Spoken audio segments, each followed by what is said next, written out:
दोस्तों मार्वल ने फेज 5 की शुरुआत कर दिया Ant Man and the Wasp Quantumania के फाइनल या फिर ऑफिशियल ट्रेलर के साथ। ये फाइनल ट्रेलर होने वाला है, इसके अलावा और कोई ट्रेलर नहीं आएगा।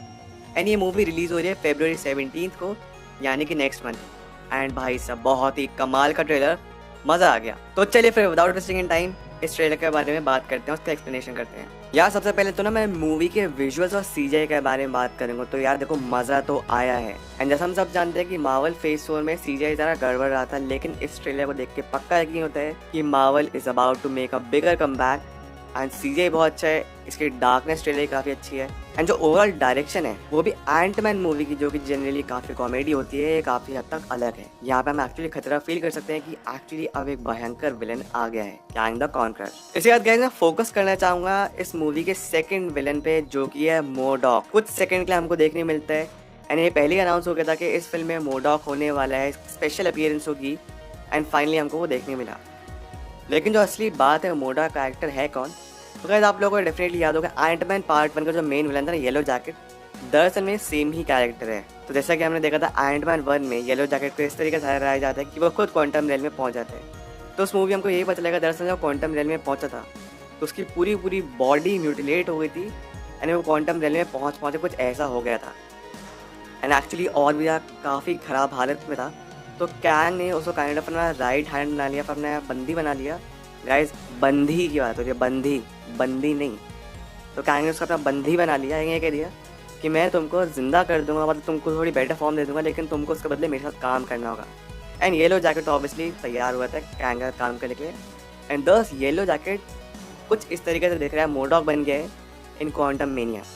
Plus guys as per some sources ऐसे ही पता चल रहा है कि मूवी की स्टार्टिंग में जो येलो जैकेट है वो विलन ही होगा, बट टुवर्ड्स दी एंड उसको पता चलेगा कि कैंग द कॉन्करर कितने खतरनाक इरादे हैं। तो यहाँ पे एंटमैन और उसकी पूरी टीम को हेल्प ही करेगा क्वांटम रेल से बाहर निकलने के लिए, कैंग को रोकने के लिए। बट इसी बीच शायद हो जाता है कि मोडॉक की डेथ हो जाए।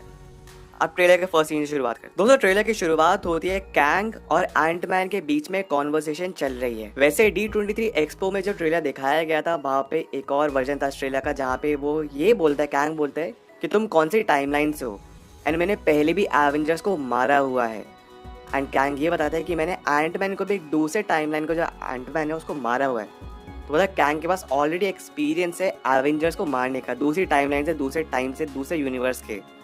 बट एनीवे कैंग फिलहाल ये कहता है कि तुम एक बहुत इंटरेस्टिंग इंसान हो स्कॉट लैंग, और यहाँ पे कैंग को स्कॉट की ज़रूरत है, उसकी मदद चाहिए उसको एक ग्लोइंग ऑर्ब की जरूरत है, जो कि हमने ट्रेलर 1 में भी देखा था कि जिसके थ्रू वो अपनी टाइम ट्रैवलिंग मशीन या फिर स्पेस एंड टाइम जिसमें वो ट्रैवल करता है, एक दूसरे यूनिवर्स में ट्रैवल करता है, उसको ठीक कर सके। इसके बाद गाइस हम आगे एक सीन देखते हैं। तो हमको ऐसा लगा था ओरिजिनली कि ये पॉल रुड या फिर जो स्कॉट लैंग है उसकी सेलिब्रेशन में रेड कार्पेट पर वॉक करते हुए जा रहे हैं, बट नहीं, ये दरअसल में होप की सेलिब्रेशन है। आई मीन मेरा कहने का मतलब यहाँ पे ये है कि अगर आप ध्यान से पढ़ेंगे तो यहाँ पे साइंस का कुछ लिखा हुआ है, ह्यूमैनिटेरियन ग्लोबल सर्विस अवार्डेड, उसके साथ कुछ और है। तो यहाँ पे एक्चुअली होप को इनवाइट किया है एंड स्कॉट उसका प्लसर बन के जा रहा है। बस गाइस जैसे कि खुद ना स्कॉट लैंग अब एक मिनी सेलिब्रिटी बन चुका है अपने सिटी में, मतलब एवेंजर तो है ही, इसी के साथ साथ वो ऑथर ही बन चुका है और उसने खुद की एक किताब भी लिखी है। तो लोग उसको एंटमैन के साथ साथ, एक्चुअली लोग उसको स्पाइडरमैन ही बोलते हैं, बट एंटमैन के साथ साथ उसको एज अ ऑथर भी जानते हैं। एंड जैसे हम अगर कंपेयर करें एंटमैन 1 से या फिर एंटमैन 2 से, तो जो स्कॉट अपनी लाइफ जी था बहुत ही खराब लाइफ थी, बट अब वो एक्चुअली बिल्कुल स्टैब्लिश्ड है, सब कुछ की लाइफ में अच्छा चल रहा है। साथ ही साथ गाइस इस ट्रेलर में जब हमने देखा कि स्कॉट लैंग अपनी किताब का नरेशन कर रहा है, यहाँ पे केसी लैंग जो कि इसकी बेटी से कॉल आती है, यहीं पे हमको पता चल रहा है कि दरअसल उसको जेल हो गई है। एंड केसी को बचाने के लिए उसको जेल जाना पड़ता है तुरंत, ताकि उसको बेल मिल सके। केसी और स्कॉट में या फिर बाप बेटी में अब इतनी बनती नहीं है जितनी पहले बना करती थी। अब दोनों दूसरे क्लोज नहीं है। दरअसल बीच 5 साल गैप आ गया था। बस केटी यहाँ पे क्या करती है, कुछ सिस्टम्स हैक करके कुछ लोगों की मदद करती है, लेकिन वो सिस्टम जो हैक करी थी, मे बी शायद कुछ लोग गरीबों को पैसा पहुँचा रही थी, वो पकड़ी जाती है। एंड इसलिए हमको एक जेल वाला सीन भी देखने को मिलता है। और ये मोस्ट पहले फिल्म का स्टार्टिंग का सीन है, जब उसको जेल में पकड़ के लेके जा रहे हैं। एंड केटी को उसको कोई भी शर्मिंदगी नहीं है कि उसको जेल में भरा जा रहा है, बल्कि शी इज़ हैप्पी कि उसने कोई अच्छा काम किया। उसके बाद गाइस ये वाला सीन आता है जहाँ हम देखते हैं पूरी टीम एक साथ खड़ी है एंड केटी ने एक कुछ जरिया बनाया है क्वांटम रेलम के अंदर जाने का, जिसके थ्रू वो पूरे के पूरे अंदर सक इन हुआ था क्वांटम रेलम में। और ऊपर से कमाल की बात तो ये है गाइस कि स्कॉट लैंग का जो कैरेक्टर था ना, वो पर्पसली अपना हाथ छोड़ता है केटी को पकड़ने के लिए। मतलब यहाँ पे सारे के सारे जब जितने भी लोग हैं ना, होप, हैंक, जैनेट, ये सब तो अंदर चले गए थे क्योंकि उनके पास कुछ पकड़ने के लिए नहीं था, लेकिन स्कॉट को देख रहे थे तो एक्ट्रेस ने कस के पकड़ा हुआ था। जैसे वो देखता है केटी अंदर चली गई है क्वांटम रेल में, तो खुद अपना हाथ छोड़ता है, मतलब फादर अपनी बेटी को बचाने के लिए। तो जो इन दोनों के बीच में अनबन हो गई थी ना, वो भी इस फिल्म में ठीक होते दिखेगी। प्लस ऐसा भी लगता है कि मूवी में जब ये क्वांटम रेल में पहुंचते हैं तो केटी और स्कॉट एक जगह होते हैं, वहीं पर अगर बात करें हम हैंक, होप और जैनेट की, तो दूसरे डायरेक्शन में पहुंचते हैं।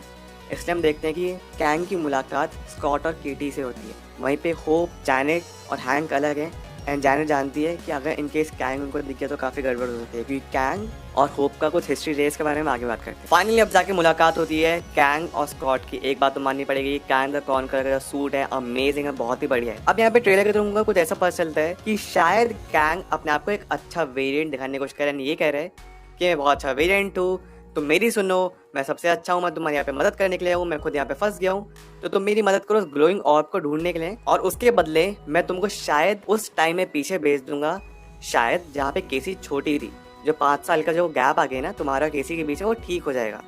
तो मैं तुमको टाइम दूंगा या फिर मैं तुम्हारी मदद करूंगा इस क्वांटम रेल से बाहर निकलने के लिए।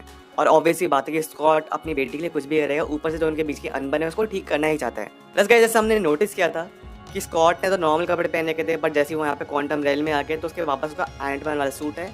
तो ऐसा बताया जाता है कि दरअसल यहाँ पे आयरन मैन की जो टेक्नोलॉजी थी ना, नैनोटेक, स्कॉट ने भी नैनोटेक यूज़ किया, पे हैंक पेम ने भी नैनोटेक का इस्तेमाल किया है उनके सूट्स को श्रिंक करने के लिए, कि मतलब उनकी बॉडी पे डायरेक्ट चढ़ जाते हैं नैनोटेक के थ्रू।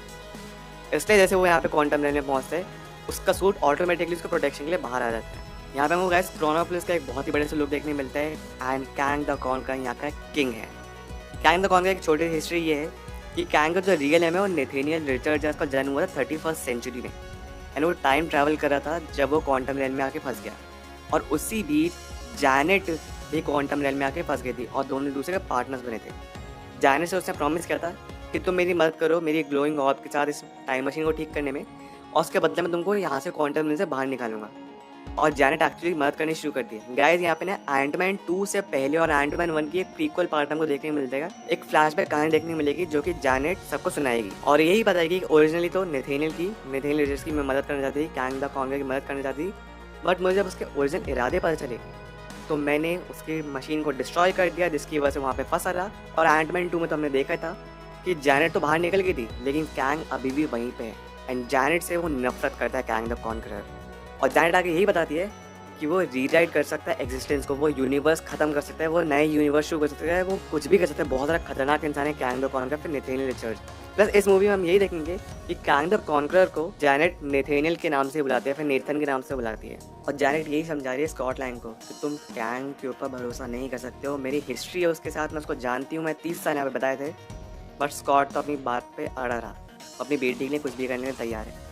तो हो सकता है कि एक्चुअली कैंग ने ना यहाँ पे कैप्चर कर रखा है, फिर किडनैप कर रखा है किसी को। प्लस गाइस, इसी सीन में अगर आप ध्यान से देखेंगे कुछ सेकंड के लिए, तो यहाँ पे हमको स्कॉट दिखता है, कैंग दिखता है, केसी दिखती है, पीछे 2 नमूने दिखते हैं कैंग के, और उसके पीछे मोडॉक है, जहाँ पे हम एक्चुअली उसका चेहरा भी देख सकते हैं इस बार थोड़ा क्लियरली। गाइस, हमको कुछ बढ़िया सीन देखने को मिलते हैं, इसी भी ट्रेलर में क्रोनोपोलिस के कुछ एक्शन सीक्वेंस भी, एंड कैंग के पीछे का वॉइस ओवर चल रहा है। कि एक बात मैं तुमको क्लियर कर दूँ, मेरी बात कान खोल के सुन लो, या तो तुम मेरे को जो मुझे चीज़ चाहिए वो ग्लोइंग और मोस्ट प्रॉब्ली वो मुझे ला के दो, जिसकी वजह से मेरी जो टाइम मशीन है वो ठीक होगी, नहीं तो जिस भी चीज़ को तुम प्यार करते हो या जिस भी चीज़ को तुम जानते हो, मैं सबको खत्म कर दूँ स्कॉटलैंड। तो यहाँ पे पहले तो कैंग अपने आप को अच्छा दिखा रहा था, अब धमका रहा है। और गाइस, हमको कैंग की यहाँ पे आर्मी भी देखने मिलती है। तो एक्चुअली पता चलता है जो कैंग के दरअसल में जो टाइम मशीन है या फिर जिसने पूरा यहाँ पे स्टैब्लिश किया है, ये पूरा का पूरा, इनफैक्ट जो क्रोनोपोलिस जो पूरा शहर है ना, ये पूरा का पूरा टाइम ट्रैवल कर सकता है या फिर स्पेस में ट्रैवल कर सकता है, किसी भी यूनिवर्स में जा सकता है उसकी टाइम मशीन के जरिए। तो फिल्म के एंड में मोस्ट में नहीं देखेंगे